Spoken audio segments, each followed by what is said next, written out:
Old Hollywood sold satin, diamonds, perfect lighting, and faces that seemed impossible to question. But behind that glow were lives the studios, tabloids, and audiences kept trying to force into neat boxes. Some people in this story are documented transgender pioneers. Others mattered because rumor, androgyny, surgery, or self-invention made celebrity culture panic. That difference matters. This is not one simple scandal list. It is about glamour, exposure, beauty, danger, and who gets to define a life. Comment where you are watching from right now and tell us what time it is.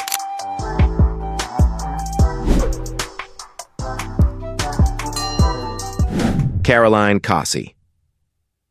Looking like the kind of beauty old celebrity culture loved to worship, she was tall, elegant, camera-ready, and worked as a model under the name Tula before appearing in the 1981 James Bond film For Your Eyes Only.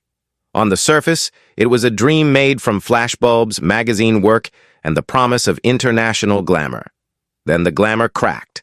After the Bond appearance, the British tabloid News of the World outed her as transgender without her consent. That single act changed the shape of her public life. What should have been career momentum became a public ambush. Her body, history, and privacy were treated as material for sale. Cossey did not disappear. She wrote about her life in memoirs, including I Am a Woman and My Story. She modeled, gave interviews, and fought for legal recognition, including battles tied to marriage and identity documents in Britain and Europe. But the cost was brutal. She had to become dignified under conditions no one should have to dignify. Every appearance risked dragging her back to the same invasive question. Was she allowed to be seen as herself? Her story shows how fame can pretend to admire beauty while hunting for the mechanism behind it. The cruelty was not that she existed. The cruelty was that the press thought exposure belonged to them.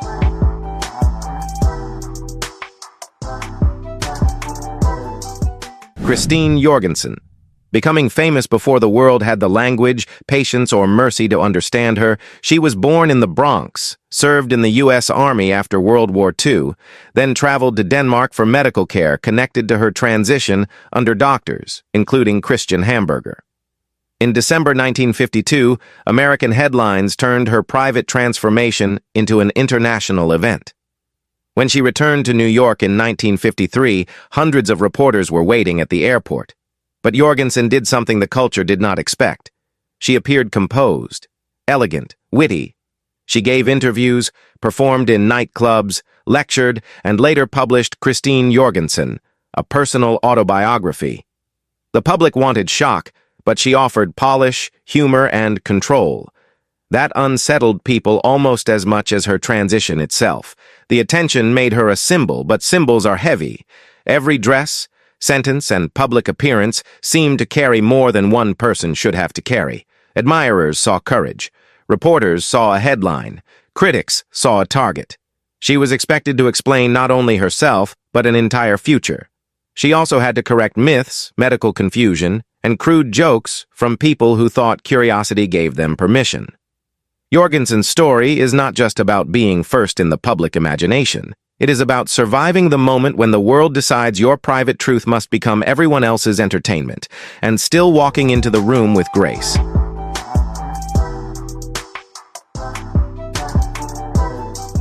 April Ashley. Entering public life through beauty, she performed under the name Tony April at Le Carrousel in Paris, the famous cabaret that became part of European transgender history. Later, in Britain, she became a model and social figure, moving through the same glamorous circles that promised reinvention, sophistication, and escape. She appeared in British Vogue and was cast in The Road to Hong Kong, a film starring Bing Crosby and Bob Hope. Then came Betrayal. In 1961, the Sunday People outed Ashley as transgender. The revelation damaged her modeling career, and her screen credit from The Road to Hong Kong was reportedly removed. But the most humiliating chapter came later, after her marriage to Arthur Corbett. In Corbett v. Corbett, the court annulled the marriage and treated Ashley's womanhood as something the law could reject. That is where glamour became a battlefield. Ashley was not merely gossiped about. She was examined by institutions that claimed authority over her identity. Her private life became legal material. Her beauty, once celebrated, was reframed as deception by people who wanted femininity to be natural, silent, and obedient. The courtroom did what tabloids often dream of doing. It turned a person into evidence. Her later recognition, including honors and advocacy, matters. But the wound remains instructive. Celebrity culture exposed her. The legal system tried to define her. Ashley answered both with survival.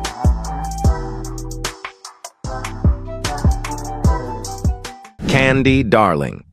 Dreaming old Hollywood back into existence under harsher lights, she became one of Andy Warhol's unforgettable factory superstars in New York, appearing in films such as Flesh and Women in Revolt, and turning blonde glamour into a kind of fragile armor.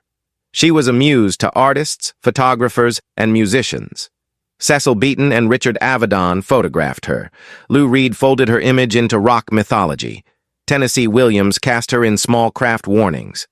She also moved through a scene that loved drama, beauty, and danger, but rarely offered stability. But worship is not the same as safety. The factory could make a person iconic while leaving them exposed to poverty, illness, and loneliness. Candy's femininity fascinated people because it seemed both cinematic and vulnerable. She could look like a studio goddess, yet the world around her often treated her as an exotic subject rather than a person needing protection, money, health care, or ordinary tenderness. Even admiration could become another form of distance. She died in 1974 at only 29 after lymphoma. That final detail makes the glamour hurt. Visibility made her unforgettable, but not secure. Candy Darling shows the cruel gap between being adored as an image and being cared for as a human being.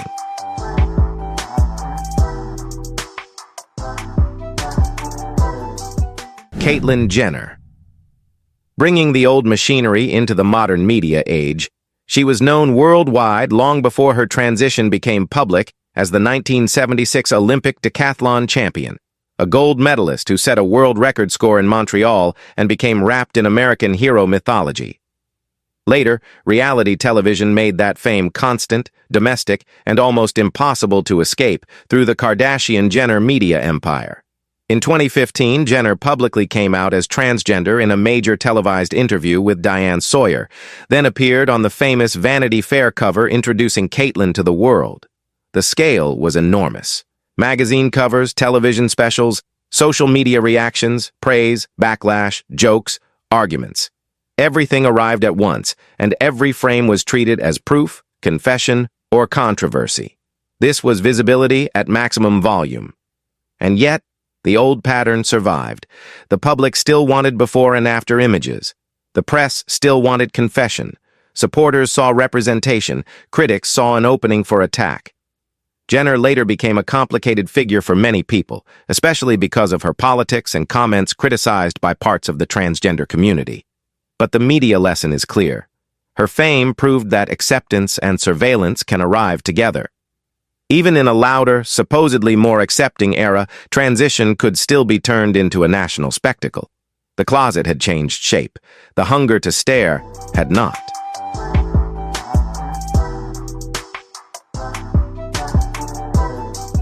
Lili Elbe.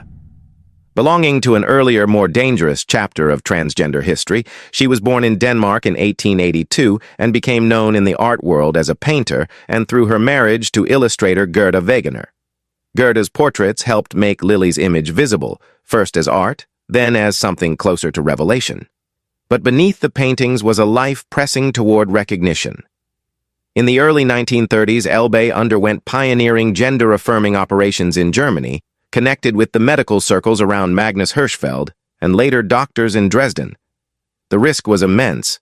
Modern protections, antibiotics, transplant medicine, and aftercare did not exist as they do now. After a later operation connected to a uterus transplant, she died in Dresden in 1931. That is why her story feels both luminous and devastating, especially because medical hope and danger were inseparable. Lili Elbe became a legend, partly because she reached for herself at a time when the world had almost no safe path to offer. Her life is often retold through romance, tragedy, and art, especially because the paintings around her made transformation visible before society made it safe. But at the center is something simpler and stronger: a person trying to become legible to herself before history knew how to protect her. The beauty of the story should never erase the dangers she faced.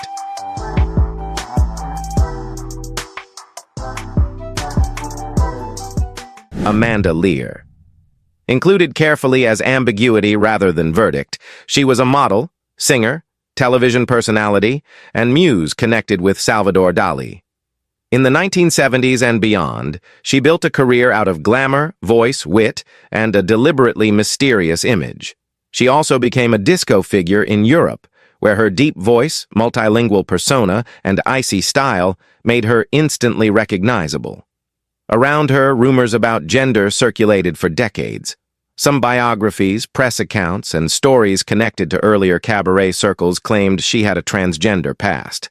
Lear repeatedly denied being transgender, and at other moments suggested the rumor itself may have been useful publicity or part of the mythology around Dali. The rumor followed album covers, interviews, TV appearances, and every new reinvention. That uncertainty became part of the performance. So the honest answer is not a simple label. The record is disputed. The speculation is part biography, part tabloid hunger, part performance strategy, and part public projection. That makes Lear fascinating in a different way from documented pioneers like Jorgensen or Cossey. With Lear, the story is not only whether a rumor is true, it is why the public needed the rumor to keep breathing. Her case shows how celebrity can turn uncertainty into a brand. Ambiguity becomes marketable, but it also becomes a cage.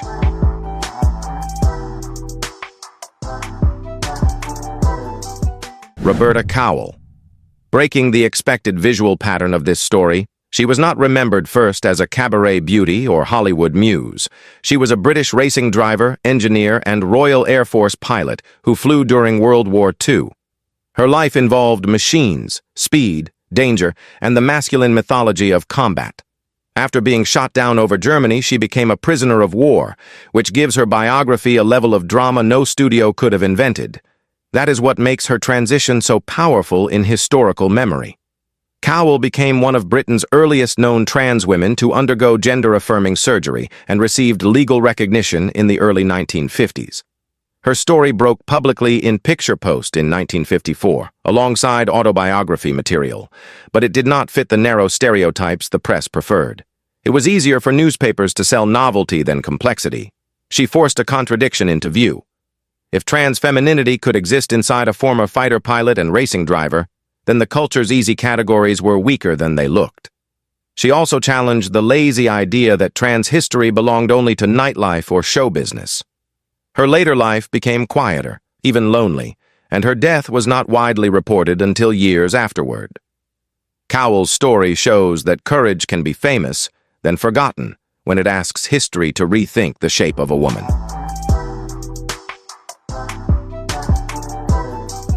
Pete Burns. Making the strongest final turn because his story is not old Hollywood, he exposes the same appetite in a louder era. As the frontman of Dead or Alive, Burns became famous for the 1985 hit You Spin Me Round, a deep voice, flamboyant style, and an image that refused ordinary gender reading.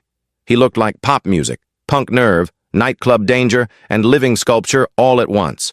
Then transformation became the headline. Burns spoke openly about cosmetic surgery and about the damage, obsession, and complications that followed. His appearance changed dramatically across decades, and the media often treated his face as a public battleground. He appeared on shows such as Celebrity Big Brother, where fascination with his personality mixed with fascination with his body, clothes, and surgeries. By the 2000s, many interviews focused less on music than on his changing appearance. Important distinction. Burns did not fit neatly into a simple transgender label. He resisted ordinary categories and built himself as an anti-category performer. That is why he belongs as the ending. His story is about self-creation pushed so visibly that the public could not stop reacting. People claimed they were only curious, but much of that curiosity looked like punishment. Burns showed what happens when a celebrity controls the mask too aggressively.